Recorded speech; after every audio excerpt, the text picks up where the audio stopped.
வணக்கம். ஓம் குருவே நமக. வெற்றிலை ஆணா பெண்ணா காண்பது எப்படி? வெற்றிலையின் பின்புற நரம்புகளில் அமைப்பில் வித்தியாசம் உண்டு. வெற்றிலையின் காம்பின் பகுதியிலிருந்து சீரான நடு நரம்பும் அது நடுநரம்பிலிருந்து பிரியும் கிளை நரம்புகள் தொடங்கும் ஒவ்வொரு இடத்திலிருந்தும் வெற்றிலையின் வால் பக்கம் சேரும் இடம் வரையில் சீராக அமைந்து முடியும் இடத்தில் இரண்டு நரம்புகளும் ஒரே புள்ளியில் சந்தித்தால் அது பெண் வெற்றிலை. அப்படி இல்லாமல் தொடக்கத்திலிருந்தே நரம்புகள் சீராக இல்லாமல் வெற்றிலையின் வால் பக்கத்தில் அந்த நரம்புகள் மேலும் கீழுமாக சந்தித்தால் அவை ஆண் வெற்றிலை என்றும் சொல்வார்கள்.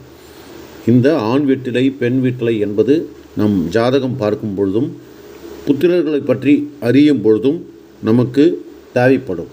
எனவே நரம்புகள் சீராக இருந்து முடியும் பொழுது அது பெண் வெற்றிலையாகவும், சீரற்று இருக்கும் பொழுது அந்த நரம்புகள் ஆண் வெற்றிலையை குறிப்பதாக அமைகின்றது.